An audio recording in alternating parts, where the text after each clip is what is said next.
komplikasi utama yang bisa terjadi kalau asam urat di dalam darah tinggi. Nomor satu adalah gout atau radang di sendi akibat dari kristal asam urat.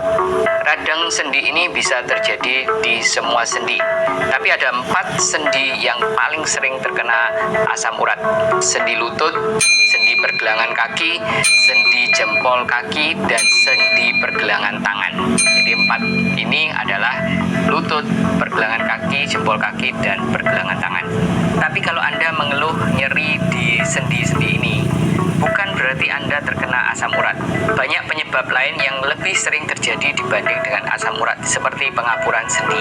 Ada beberapa perbedaan antara radang sendi karena asam urat dan karena pengapuran. Kalau radang sendi ini diakibatkan oleh asam urat, yang biasanya sendinya tidak sakit, tiba-tiba menjadi sakit. Sendinya merah, bengkak, panas, dan susah berjalan. Kalau di pergelangan tangan, sendinya susah digerakkan. Jadi cirinya sendinya bengkak, merah, panas, dan sakitnya tiba-tiba. Berbeda dengan pengapuran di sendi. Kalau pengapuran sakitnya tidak datang secara tiba-tiba dan biasanya tidak bengkak. Kalau bengkak pun bengkaknya nggak besar dan tidak merah dan panas. Kalau saya lihat di komen-komen tentang asam urat, banyak orang yang merasa dirinya terkena asam urat tapi sebenarnya tidak terkena asam urat. Untuk mendiagnosa asam urat atau gout, cairan di persendian ini harus disedot dan dikirim ke lab dan dilihat apakah ada kristal uric acid atau kristal asam urat. Kalau ada kristal asam urat, pasien ini terkena gout.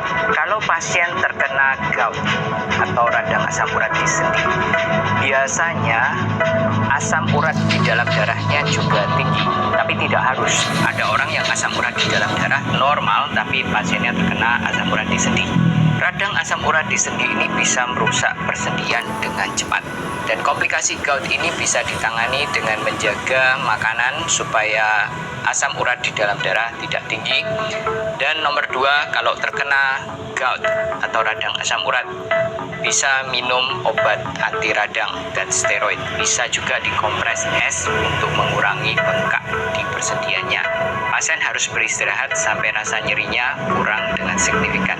Pada tahap akut, biasanya dokter memberi obat colchicine sampai sakitnya hilang, lalu diteruskan dengan obat allopurinol untuk menurunkan asam urat di dalam darah.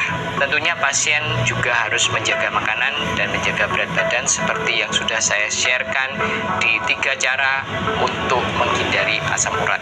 Komplikasi kedua adalah batu ginjal yang disebabkan oleh asam urat yang mengendap di saluran kencing. Saya tidak membahas masalah batu ginjal ini secara detail karena saya bukan ahlinya.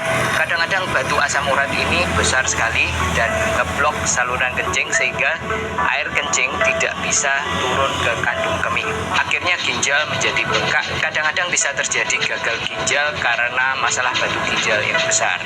Kalian semua harus hati-hati menjaga makanan supaya asam urat di dalam darah tidak tinggi dan menyebabkan komplikasi asam urat. Di video yang akan datang aku akan bahas tentang bagaimana cara kerja dari obat asam urat. Semoga video ini berguna bagi